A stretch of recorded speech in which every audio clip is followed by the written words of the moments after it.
Audio Jungle.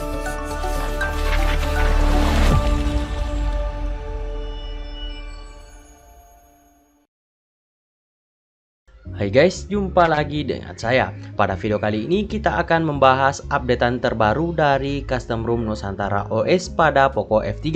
Jadi apa saja yang terbaru dari Nusantara OS ini? Silahkan disimak. Untuk versi Nusantara OS di sini yaitu versi 4.4 dan untuk lokasi yang diambil di sini yaitu Selat Muria. Pasti orang Jawa Tengah tahu sejarah dari Selat Muria.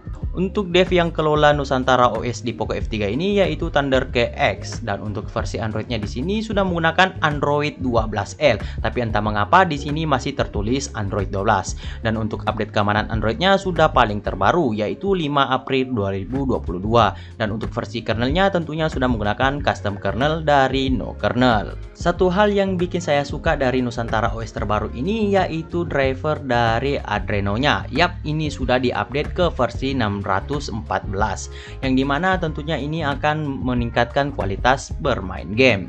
Untuk fitur kustomisasi yang ada di ROM Nusantara updatean terbaru ini ataupun di versi 4.4 ini itu saya rasa masih sama saja dengan versi sebelumnya. Jika saya melewatkan sesuatu ataupun melupakan fitur menarik dari ROM Nusantara updatean terbaru ini, silahkan komen saja di bawah biar saya tahu dan yang lain juga tahu guys. Jadi yap, saya perlihatkan aja fitur-fitur ataupun kustomisasi yang ada di dalam ROM Nusantara updatean terbaru ini.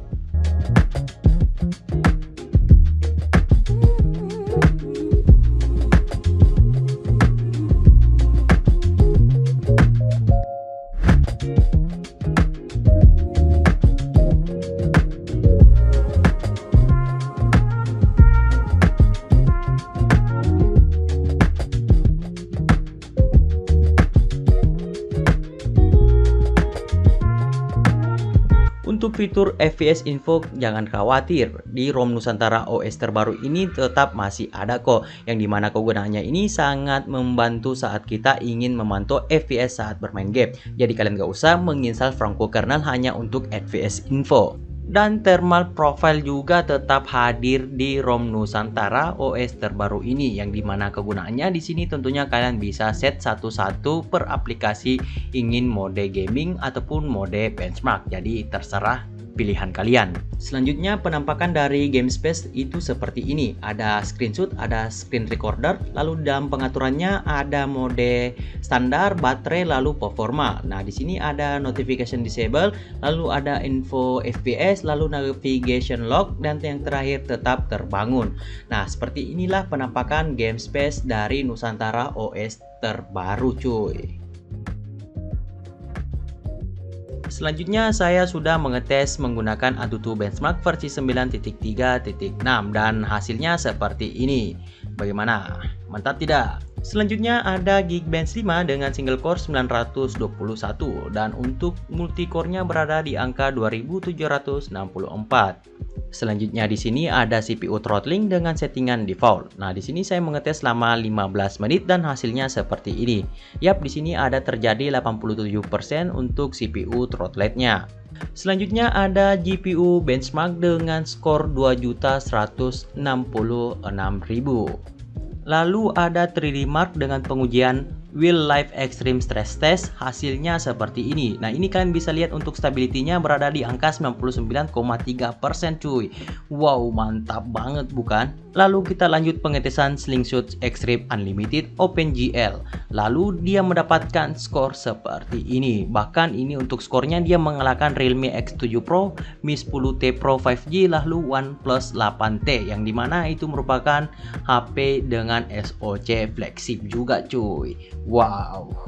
Lalu di sini kita akan menguji bermain game. Nah, untuk game pertama di sini ada game Genshin Impact dengan settingan highest 60 FPS.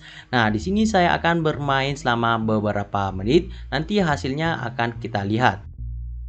Di sini saya bermain selama 9 menit dan hasilnya untuk FPS terstabil berada di angka 50 dan untuk tingkat smoothnya berada di angka 74% dan untuk suhunya berada di angka 46 derajat Celcius. Nah, selanjutnya di sini ada Apex Legends dengan settingan smooth 60 fps. Di sini saya akan bermain selama satu match terlebih dahulu, dan seperti biasa untuk FPS infonya ataupun FPS recordnya akan berada di akhir gameplaynya. Jadi disimak dulu gameplay singkat saya bermain Apex Legends.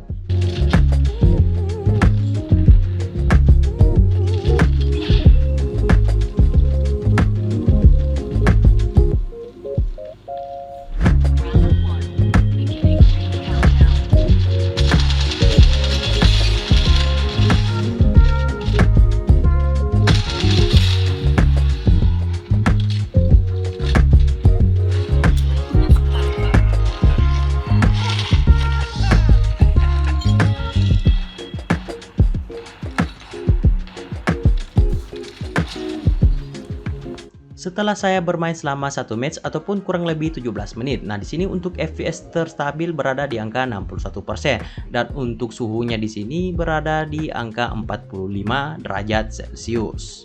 Lalu kita lanjut pengetesan bermain game PUBG Mobile dengan settingan Smooth Extreme. Yap, sayang banget untuk di ROM Nusantara OS terbaru ini belum ter-unlock 90 fps PUBG-nya by default. Jadi buat kalian yang ingin menikmati 90 fps tentunya kalian harus menggunakan modul agar PUBG Mobile 90 fps-nya ter-unlock.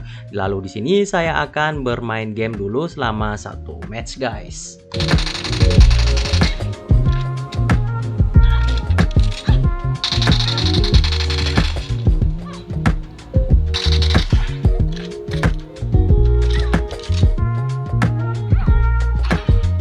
Setelah saya bermain kurang lebih 11 menit ataupun satu match, di sini untuk FPS terstabil berada di angka 61 fps dan untuk tingkat smoothnya berada di angka 99,6% dan untuk suhunya di sini berada di angka 44,7 derajat Celcius. Dan yang terakhir di sini ada Mobile Legends dengan settingan grafik smooth 120 fps dan tentunya di sini saya akan menggunakan Hero Fanny. Karena Hero Fanny tentunya akan memerlukan FPS yang sangat stabil untuk digunakan Hero Fanny-nya, guys. Jadi di sini saya akan bermain selama satu match. Nanti untuk FPS infonya akan saya berikan juga kok, guys. Jadi santai aja. Setelah saya bermain selama satu match ataupun kurang lebih 20 menit, untuk FPS terstabil mendapatkan 118 fps dan untuk tingkat smoothnya di sini sudah perfect, guys, 100%. Bagaimana dengan suhunya? Ya, suhunya di sini berada di angka 46 derajat Celcius. Saya menemukan satu bug dari ROM Nusantara OS terbaru ini, yaitu saat kita ingin transfer file di PC ataupun laptop. Nah, ini di bagian ini kalian nggak bisa klik sama sekali ya, alias ini ngebug, guys. Tapi jangan khawatir, masalah ini sebenarnya gampang untuk diatasi untuk saat ini. Kalian tinggal masuk saja di bagian opsi developer. Nah, kalian tinggal scroll aja ke bawah, kalian cari yang namanya konfigurasi USB default. Nah, di sini saya cari terlebih dahulu, guys. Nah, udah ketemu. Nah, di sini kalian tinggal pilih aja transfer file. Nanti secara otomatis konfigurasi defaultnya itu menjadi transfer file. Jadi ketika kalian mencolokkan HP ke PC ataupun laptop, itu akan secara otomatis aktif transfer filenya. Jadi semoga update ke depan di ROM Nusantara OS bisa mengatasi masalah ini, cuy. Bagaimana cara memasang ataupun menginstal ROM Nusantara OS terbaru ini? Nah, di sini tentunya saya menggunakan MFV Tools sebagai metode flashing ROM-nya ataupun penginstalan ROM-nya. Yang dimana MFV Tools ini tentunya saya sudah buatkan tutorialnya di channel ini. Langsung saja kalian cek di pojok kanan atas. Nah, di sini saya akan memberikan contoh apa saja kalian perlu aktifkan ketika menggunakan MFV Tools. Nah, di bagian Make Airware beserta DVE di sini menjadi opsi yes atau no. Nah, selanjutnya di sini di bagian flash recovery tentunya kalian masukkan nama file Ovox-nya ataupun nama recovery-nya, lalu ada ROM-nya dan lain dan sebagainya. Intinya di video MFV Tools-nya saya sudah buatkan secara terpisah. Jadi di sini cuma sebagai contoh ataupun example, guys. Nah, setelah kalian sudah mengedit di dalam argumen teks, langsung saja kalian save, lalu kalian tinggal flash aja untuk MFV Tools-nya. Jadi kurang lebih seperti itu ya, guys. Jadi bagaimana ROM Nusantara OS terbaru ini pada Poco F3? Apakah sudah layak dikatakan sebagai ROM gaming atau tidak? Silahkan tulis pendapat kalian di kolom komentar. Nah, cukup video sampai di sini aja. Semoga bisa memberikan manfaat dan informasi buat kalian semua. Saya akhiri videonya. See you until next time guys.